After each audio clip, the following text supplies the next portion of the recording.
I don't remember any of it. You don't remember? For you, the day Bison graced your village was the most important day of your life. But for me, it was Tuesday. The 1994 Street Fighter movie wasn't just a movie. It was a beautiful, glorious train wreck. It was a film held together with duct tape, prayers, and the sheer force of will of a cast and crew who were clearly in over their heads. Now, let's fast forward 3 decades. A reboot is coming in 2026, and instead of chaos, it has a plan and a budget and a cast so packed with stars, it's kind of ridiculous. One is a legendary mess, the other is a calculated blockbuster. But which one actually gets what Street Fighter is all about? Today, we're putting them head to head. Welcome to the channel. My name is Kenzo for Life, and today we're going to be talking about Street Fighter's 1994's chaos versus 2026's star power. To appreciate the 1994 film, you have to know just how much of a disaster it was behind the scenes. This production was less Hollywood magic and more five-alarm fire that somehow created one of the most beloved so bad it's good movies ever. The chaos started with a completely bonkers schedule and the sad fact that the main villain, Raul Julia, was secretly battling stomach cancer. His illness, which the crew didn't know about at first, threw the entire schedule into a blender. Fight scenes had to be shot immediately, long before the actors knew how to throw a convincing punch. The stunt coordinator was basically given 5 minutes to prepare, and most actors learned their choreography the morning they shot it. Then there was the casting, which was a masterclass in just winging it. The director, Stephen E. DeSouza, was on a plane and still hadn't cast Campy. The Australian Actors Guild told him he had to hire an Aussie. So he saw pop star Kylie Minogue on a magazine cover and said, "Her. Get me her." Done. Meanwhile, Capcom, the game's creators, were adamant that a Japanese actor play Ryu. When their choice couldn't speak enough English, they just invented a whole new character for him, Captain Sawada, to solve the problem. And let's not forget the star, Jean-Claude Van Damme, playing the all-American Guile with a not very American accent whose on-set behavior created its own weather system of problems.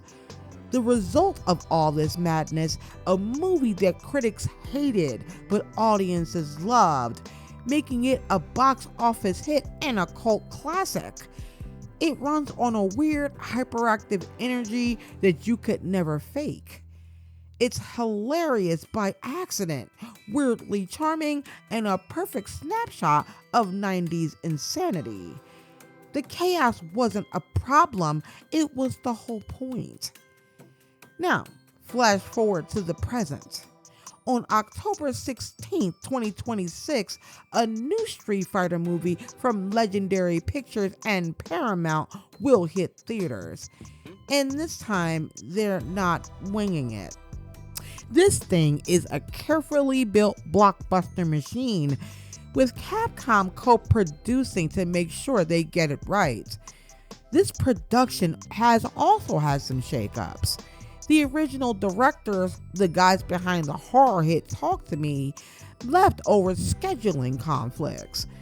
The replacement is Katayo Sakurai, who is known for Bad Trip and the Eric Andre Show. This suggests the new movie might know how to get weird, but in a planned, deliberate way. But the biggest flex is this star-studded cast. Andrew Koji, a legit martial arts powerhouse from the show Warrior, is playing the stoic Ryu.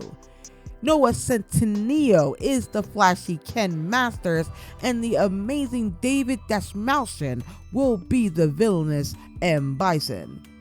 You've got Kalina Liang as Chun-Li, and then things get wild. Jason Momoa is playing Blanca. Curtis 50 Cent Jackson is the boxer Balrog. The WWE is practically taking over with Cody Rhodes as Guile and Roman Reigns as the terrifying Akuma. The list just keeps going with martial artist Vijay Jamwal as Dhalsim and the human skyscraper Olivia Richters as Zangief. This isn't a cast, it's an Avengers level assembly of talent.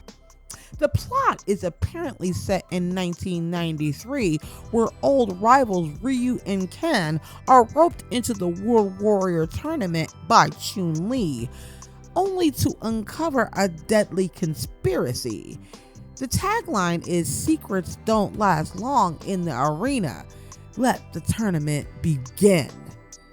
It sounds like they're aiming for a serious high-stakes action movie. So how do you even compare these two? One is a beautiful disaster, the other is a planned demolition. First, the casting.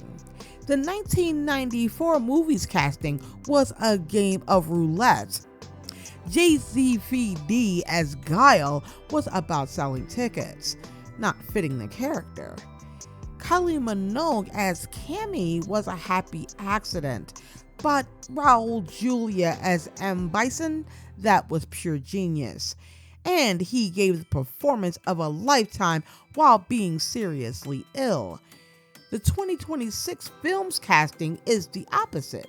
It's chess.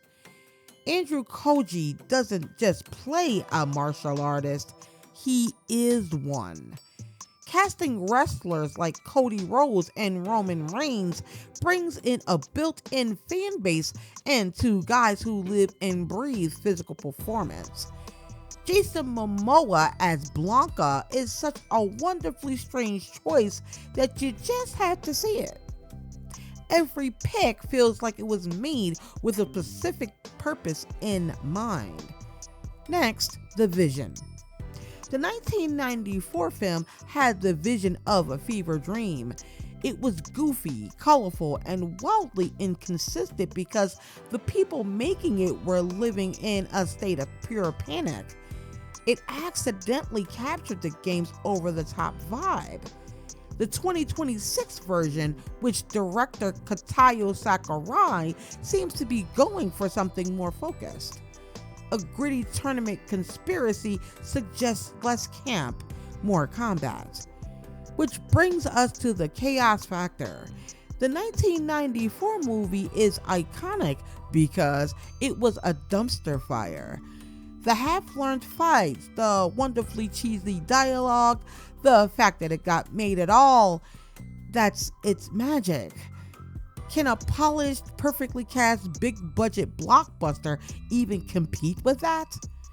The 2026 film is trying to be a good movie. The 1994 film wasn't trying to be good. It was just trying to survive to the end credits. The new movie has a ton of pressure to get it right, but in doing so, it might lose the messy soul that made the original unforgettable. At the end of the day, we've got two totally different fighters. The 1994 Street Fighter is a cult classic born from pure mayhem. You have to watch it with friends to laugh, to quote the bunker's lines, and to wonder how it even exists. It's a masterpiece of B-movie luck. The 2026 reboot is a calculated attack on the box office. With a dream team cast, a focused director, and Capcom's blessing, it has all the right moves to be the awesome Street Fighter movie we've always wanted. It wants to replace chaos with quality. It will probably be a much, much better movie. But will it be as legendary? We'll have to wait and see. Sometimes a perfect plan just can't beat the magic of a complete disaster. So, what's your take? Are you hyped for a polished star power of Street Fighter, or do you think the chaotic charm of the original is unbeatable? Let me know in the comments. Like, comment, and subscribe to the channel for more deep dives on the games we love. And until next time, you guys, stay frosty.